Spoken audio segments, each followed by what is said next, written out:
भोकरदन शहरात धक्कादायक घटना।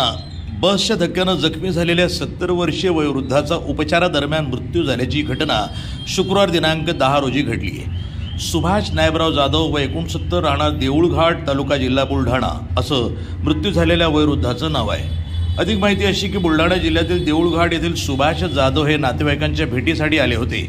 नातेवाईकांची भेट झाल्यानंतर परत देऊळघाट येथे जाण्यासाठी भोकरदन येथील बस स्थानकात बसची वाट पाहत बसले होते। या दरम्यान बस स्थानकामध्ये एक बस बंद पडल्याने त्या बसला धक्का देत असताना सुभाष जाधव हे खाली पडले। यामध्ये बसच्या मागील टायर खाली आल्याने ते जखमी झाले। बस स्थानकातील प्रवाशांनी त्यांना उचलून भोकरदन येथील ग्रामीण रुग्णालयामध्ये आणलं।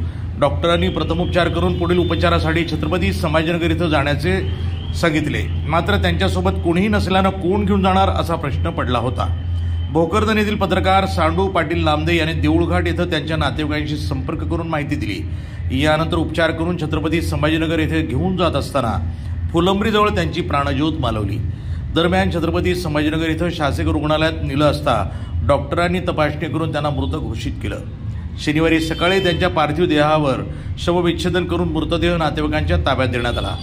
देऊळघाट तालुका जिल्हा बुलढाणा इथं शनिवार दिनांक 11 रोजी दुपारी 1 वाजता शोकाकुल वातावरणामध्ये अंत्यसंस्कार करण्यात आले। त्यांच्या पश्चात पत्नी, आई, 2 मुलं, 1 मुलगी, सुना, नातवंड असा मोठा परिवार आहे। प्रतिनिधी मझहर पठाण, भोकरदन, जालना, NTV न्यूज मराठी।